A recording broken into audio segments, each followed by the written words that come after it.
Madam Chairpersons, Dr. Amit, ladies and gentlemen, indeed, first of all, I would like to thank ISAR, particularly Dr. Amit, for inviting me to come to this lovely country. This is not my first visit. I have been to your country several times before, and it is my great honor and pleasure to be here with you in this important meeting.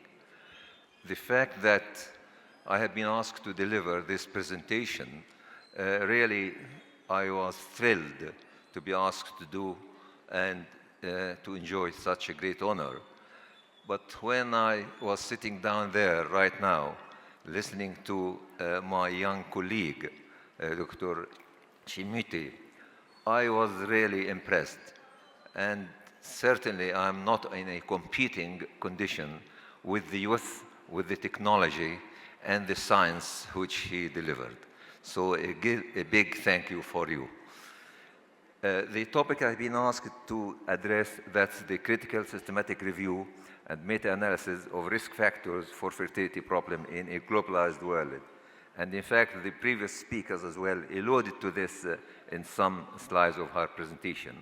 I don't have conflict of interest, and I'm going to address the definition and prevalence of infertility, then the causes of infertility, fertility care and fertility awareness, and then risk factors for infertility problem, and how to assess infertility, how to access infertility treatment.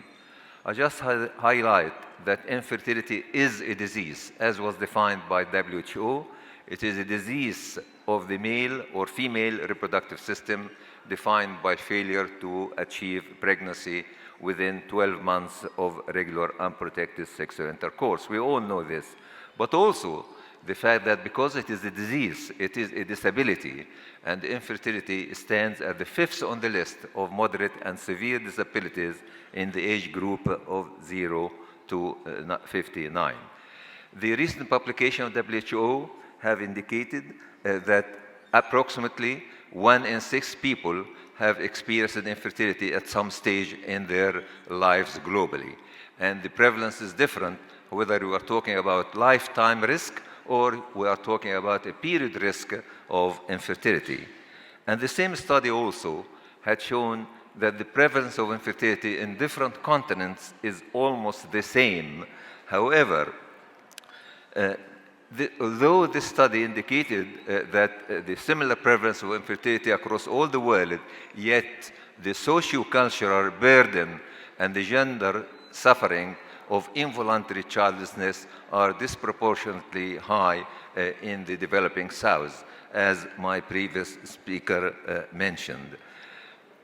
And addressing infertility is an important component of sexual and reproductive health and rights, and indeed it is central to achieving Sustainable Development Goal 3 and Sustainable Development Goal 5.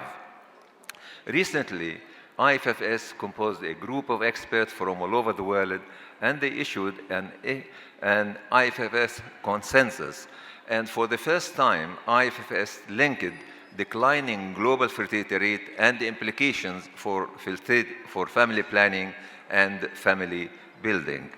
And in this consensus, it highlighted that the total fertility dropped globally from 4.08 to 2.32 from 1975 to 2010. And in the least developed countries, it dropped from 6.7 to 3.9. In India, the fertility rate dropped from 4.6 in the year 80 to 1.91 in the year 2021. And it is expected to be 1.29 in the year 2050. And here, there is a flag which we should raise. We should worry about the increased rate of infertility and worry about the growth of the population, because as we all know, the replacement level is a fertility of 2.1. And if fertility goes below this, then we are going to have a problem with our population. And this pattern occurs all over the world. whether we are talking about the developed world or we are talking about the developing world. And the consensus of the IFFS had shown that in the year 1950, 5 countries were only below the replacement level, while in the year 2020, it was 48 countries were below the replacement level, and it is expected that will be 77% of the countries will be below the replacement level. So when we think about the infertility, we should think about the declining global population and the demographic pattern of the population. This consensus of IFFS have indicated that having a family is a human right, no doubt about that. Family building strategies, including infertility prevention, should be part of family planning. So when you talk about family planning, we should also think of family building. And when we look at the causes of infertility, we find that on the top of the list, that's the lack of knowledge of impact of age, lifestyle, and environment on infertility, and the genital tract infection, which are all preventable if we concentrate on awareness and information and risk factors. The WHO infertility fact sheet have indicated that fertility care does not only include treatment, but it encompasses prevention, diagnosis, and treatment of infertility. And therefore, equal and equitable access to fertility care remains a challenge in most countries, particularly in low and middle income countries. Awareness, as the previous speaker mentioned, awareness is becoming an integral part of preventive health care. And within this context, fertility awareness has been the least addressed component of fertility care. A number of years ago, we published a paper where we have linked awareness and the prevention of infertility. For example, if you early detect sexually transmitted infection, gonorrhea, chlamydia, etc., and you diagnose and treat, then you prevent male infertility. Again, if you empower women and provide them with family planning, or if you have political commitment to provide proper antenatal care and interpartum care, you reduce unsafe abortion and you reduce postpartum infection and post-abortive infection, and consequently you reduce the incidence of infertility. The Marcia Horn and Jackie Boven from Cardiff have indicated that when we talk about prevention, actually we have 3 types of prevention. The primary prevention, that is awareness and recognizing the risk factors which we are exposed to. And even this happens before the instance of infertility. And then the secondary, the preventive factor, that is the treatment of and dealing with the risk factor, though fertility is not required. For example, if a couple is married and they have sexually transmitted disease and they don't want to get pregnant, the early diagnosis and treatment, that is a prevention of infertility. And then the last, which is the tertiary level of prevention, that's when there is a desire for fertility and there is a risk, and then you deal with this risk. And it is important to create this fertility awareness because this will prevent the incidence of infertility, and consequently this will overcome the problem of declining population. The WHO have indicated that the need for understanding and addressing exposure to risks, emphasizing that the health promotion and communicating accurate information about risks are critical precursor to the adoption of healthier behavior and lifestyle choices. And recently, WHO circulated this generic list of potential risk factors for infertility, and they asked the guideline development group of infertility to rate these risk factors, including STI, smoking, alcohol intake, genital tuberculosis, BMI, endometritis, FGM, chemotherapy, endometriosis, and endocrine disruptors. And this actually, we addressed this problem in the previous publication headed by Rasha Bayumi on a critical systematic review and meta-analysis of risk factor for infertility problem in a globalized world. And that was published recently in RBM Online. And we identified in this study more than 1,000 studies, and we ended up with around 62 studies addressing risk factors of infertility.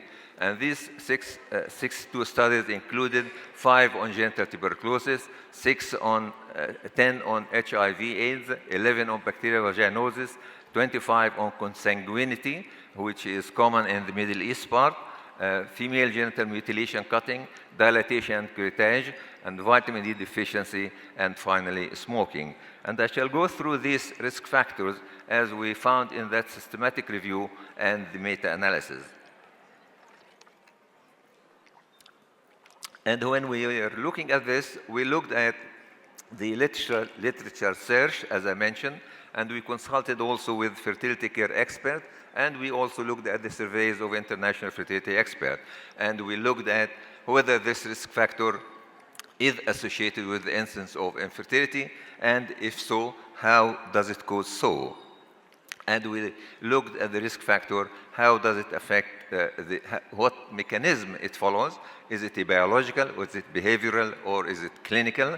And then the outcome of this, whether its impact on achieving pregnancy, or on live birth, or on miscarriage. The first one was tuberculosis. And I know Sharma has addressed this very beautifully, so I don't need to repeat what she mentioned about tuberculosis, but I will highlight also what she said, that tuberculosis is a very common disease. It was the leading cause of death in the year 2019.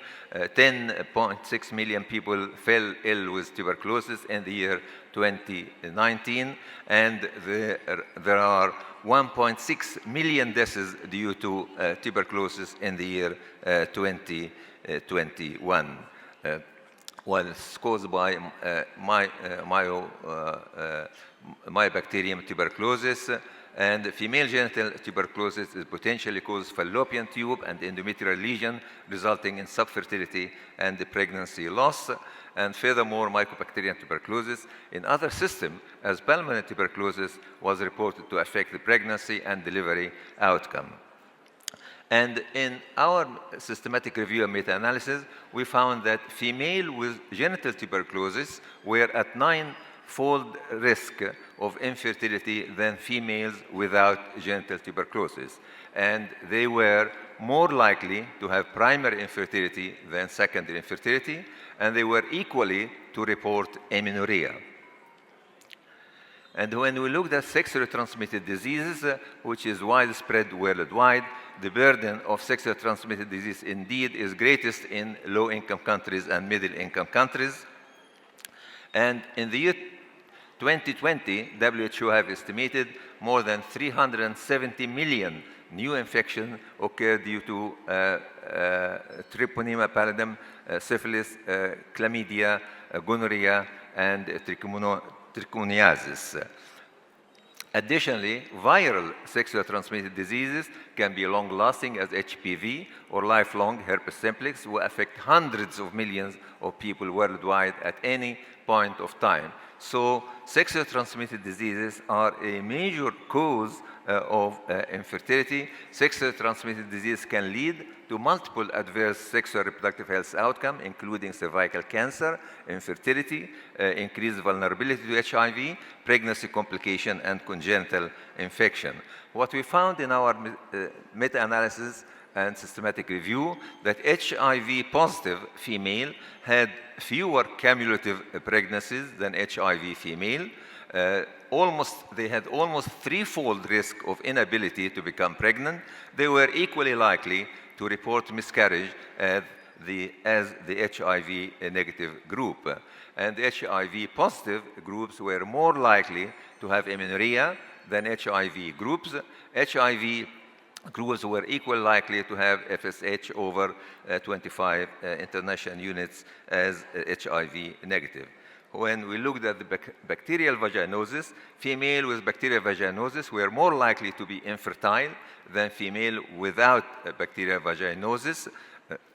The odds ratio 2.8. There was a significant higher likelihood of tubal factor infertility in female with bacterial vaginosis. When we looked into female genital mutilation, which is prevalent in around 30 countries, particularly in Africa, there was indeed the odds ratio of being childless were marginally higher in female with female genital tuberculosis, with female genital mutilation, sorry. Well, of course, all of us know that WHO classifies female genital mutilation into type 1, type 2, and type 3.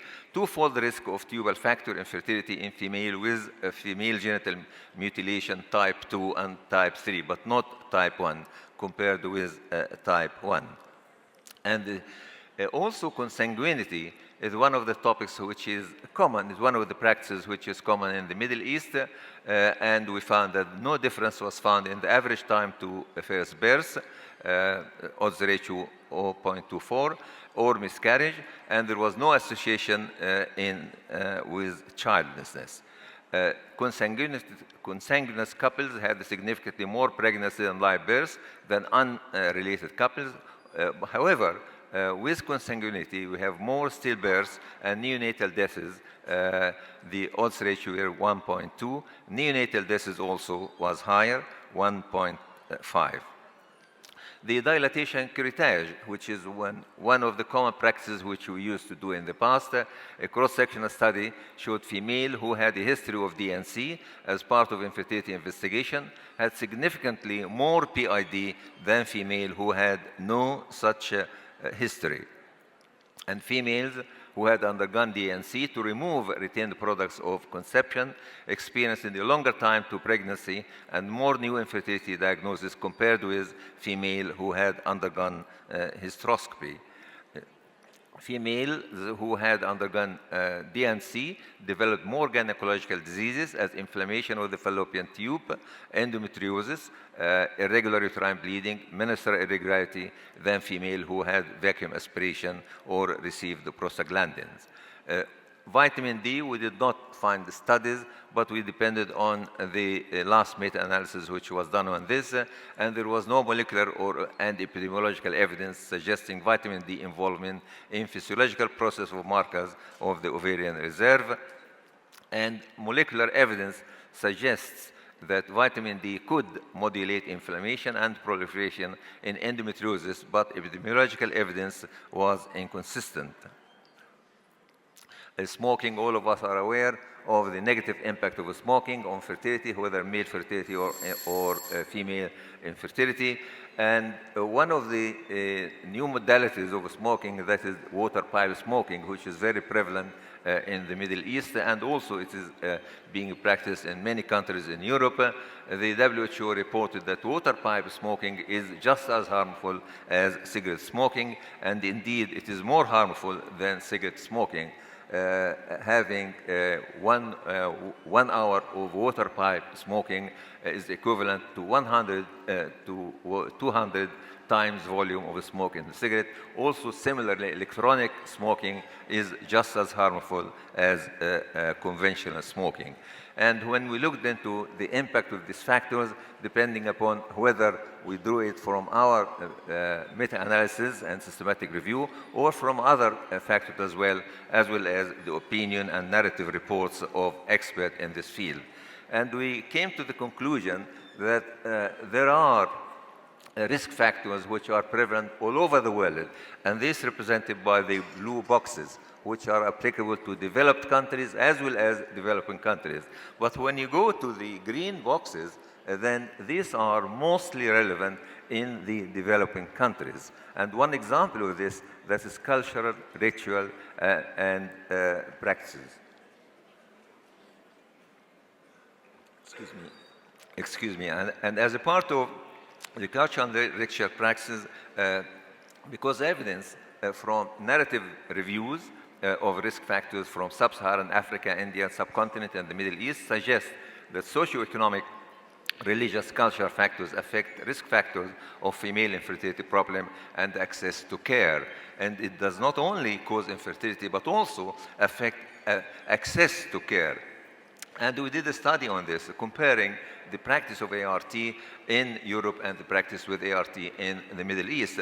And we found a lot of these factors are there existing, including the regulations existing, the cost of the treatment, the access to treatment, the participation of a third party in the practice, and even ART practice itself, whether you do single embryo transfer or you do more embryo transfer in order to increase your pregnancy rate, because the ART is not being subsidized by the government or insurance companies. So the socio-economic factor, it does affect access to infertility treatment. And the female in certain socioeconomic and cultural religious setting could be differently exposed to risks and access to treatment. And this results in gender-based suffering, including isolation, ostracism, financial and psychological suffering, decreased self-esteem, social stigma, poor quality of life, and violence against women, regardless of the cause of infertility. Even if the male is the cause of infertility, it is always the female who gets the suffering and the blame for not being able to conceive. And if you go to the tertiary level of prevention, and that is access to treatment. Access to treatment is completely different in the developed world from that in the developing world. And low-income countries, they do have limited access to infertility treatment, particularly advanced infertility treatment as assisted reproductive technology.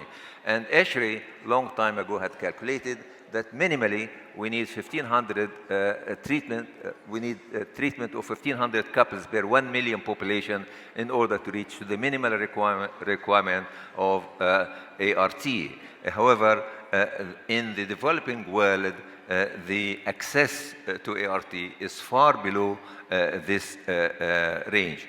And you can see here that the red one, the red curve, that's the utilization of assisted reproductive technology in Europe, which is the highest, then followed by Asia without China.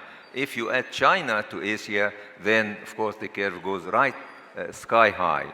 And then you have North America, and then Africa and the Middle East, and the developing countries come at a lower level at the lower curves. And today, almost 12 million people were born as a result of IVF. And IVF now represents about 2% of the births in the United States, about 2% in of the births in Europe. However, there is huge difference in the access to ART in the different European countries, and some countries has 20-fold variation in the proportion of babies born from IVF. And in some European countries, IVF babies accounts for almost 10% of all births, like Denmark. And the IFFS consensus had shown that while in some countries the access to ART is around more than 5,000 cycles per 1 million population, in some countries it goes below 100 IVF cycle for below 100 couples for IVF cycle per 1 million population.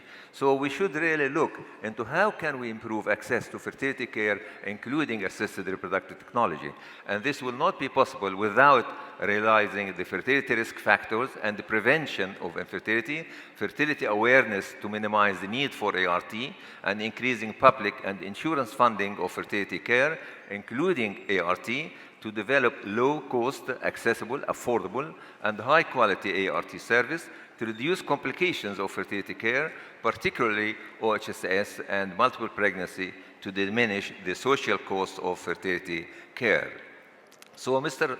Chairman, Madam Chairperson, if I may conclude that risk factors such as age at first childbirth, smoking, obesity, sexually transmitted infection, harmful practices and procedure should be avoided. Fertility awareness, better family policies, and family building should be emphasized. Most causes of infertility are acquired, and many are amenable to prevention. equitable access to fertility care, including assisted reproductive technology, is a human right, and fertility should be placed within the global health initiatives. With this, I end by inviting you all to the coming 31st meeting of the annual international meeting of the Egyptian Fertility and Society, Egyptian Fertility and Sterility Society, which will be held in Cairo during the period 27th to 28th of this year. All of you are mostly welcome to our meeting. And thank you very much, Madam Chairpersons and audience. Thank you. Thank you. Thank you so much, Dr. Gamal. This was such a wonderful, broad, enlightening, scientific talk that you gave us.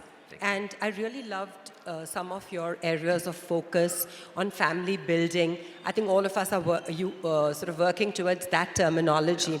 And fertility care, rather than infertility care. It's so much broader, the term, and I think these are certain things that all of us should adopt. And so much focus on awareness of fertility, the complete lack of it, the access to fertility care, and in our region particularly, how difficult it is for people to access fertility care. So thank you so much for focusing on such important aspects. Really enjoyed the oration. Thank you. I think I echo what you say. It was lovely. The way you have taken all the important meta-analysis and covered the global issues together. It was wonderful. In 30 minutes, I think we got a treat to hear. Thank you. Thank you. Indeed, an enlightening oration. We would like you to come up in the front. I now request our chairpersons to please present the plaque. The oration plaque reads as the ISAR 2025 conference oration delivered by Professor Gamal Serour on the topic of systematic review and meta-analysis of risk factors for fertility problems in a globalized world on the 7th of February. And it is signed by myself as President ISAR, Dr. Asha Bakshi, Secretary, Dr. Charudat Joshi, Chair, Dr. Meera Agnihotri as the Organizing Chair, and Dr. Rajul Tyagi as Organizing Secretary. And the conference theme is Bridging Gap in Infertility, the quest continues. I would request Dr. Asha to please join us.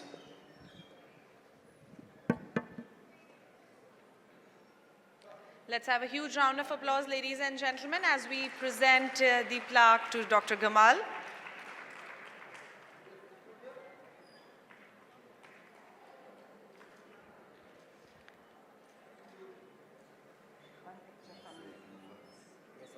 Thank you, chairpersons.